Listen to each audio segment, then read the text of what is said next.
You are watching Showroom 18 and this is our comparison video of the Sony Xperia E3 versus the Xperia E4. We will look at the pros and cons of each device and help you to work out which of the two is better suited for your own lifestyle. In this video, the E3 is running Android 4.4.2 and the E4 is running Android 4.4.4. The E3 has a 4.5 inch screen with a resolution of 480 by 854 and a pixel density of 218. While the E4 has a 5 inch screen with a resolution of 540 by 960 and a pixel density of 229. There is a difference in the quality of the screens. The E3 has a scratch resistant glass and the E4 is slightly bigger.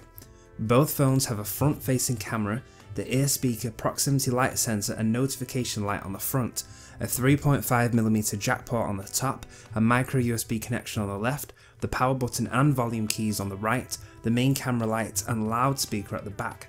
Both devices require you to remove the backing in order to add your micro SIM card and micro SD card. What is different is the E3 has an NFC connection right here at the back, which the E4 does not have.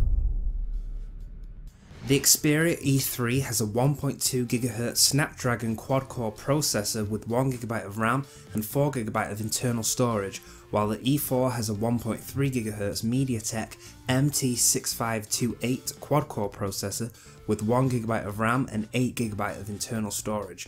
Both devices have up to 32GB of external storage through the use of a micro SD card and end up with half of the internal storage available out of the box. This is down to pre-installed applications in the Android operating system, which with the models I tested gave me around 1.3GB on the E3 and 4.78 on the E4. Looking at the connectivity features, both devices have Wi-Fi, GPS, Bluetooth, FM radio, while the E4 has DLNA and the E3 has NFC. With the sensors, both phones have a proximity sensor, accelerometer, ambient light sensor. The E3 also has a gyroscope. When first switching on the phones, the E4 will load up to the main screen a few seconds faster than the E3, but the E3 has a better touchscreen response and sometimes will open applications a few seconds quicker than the E4. Having both phones set to the same brightness level, white balance and theme, if we look at the home screen, the E3 is showing richer colours while the E4 has a brighter washed out look to it in comparison to the E3. The games appear to load quicker on the E4 than the E3 but not by much. To better test the gaming performance of both devices, I ran the 3D Mark benchmark app on both devices.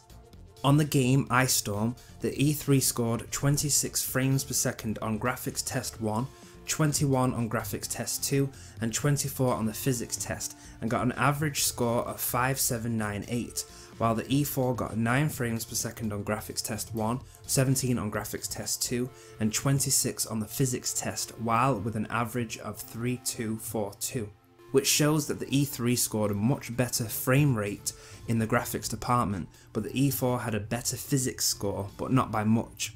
The speaker volume, when receiving calls, sounds the same on both phones. This is down to having the exact same style of speaker located in the same place.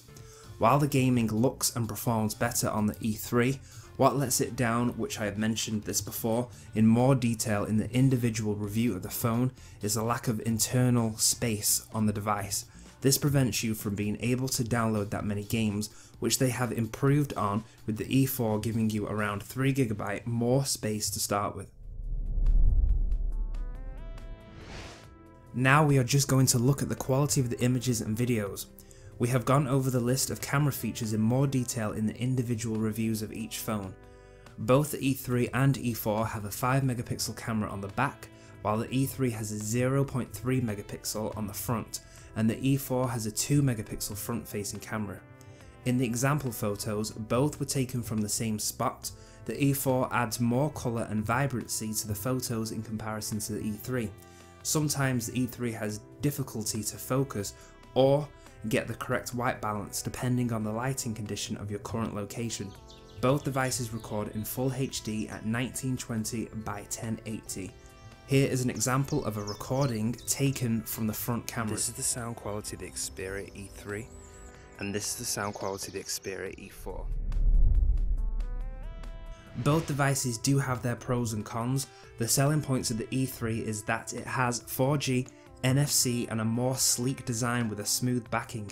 The battery lasts longer and does not take as long to charge up in comparison to the E4 and is smaller in width, which can be seen as a plus point for anyone looking for something more compact. The internal storage and camera is better on the E4, and the size of the screen makes the device more accessible for anyone that might have trouble seeing smaller icons or has bigger hands to grip and navigate the touchscreen menus. We hope this video has helped you see the pros and cons of each device to work out which phone is more suited for you. If you want to watch more in the individual reviews, there is further information on each product, such as what is on the phone and my personal experience with the devices.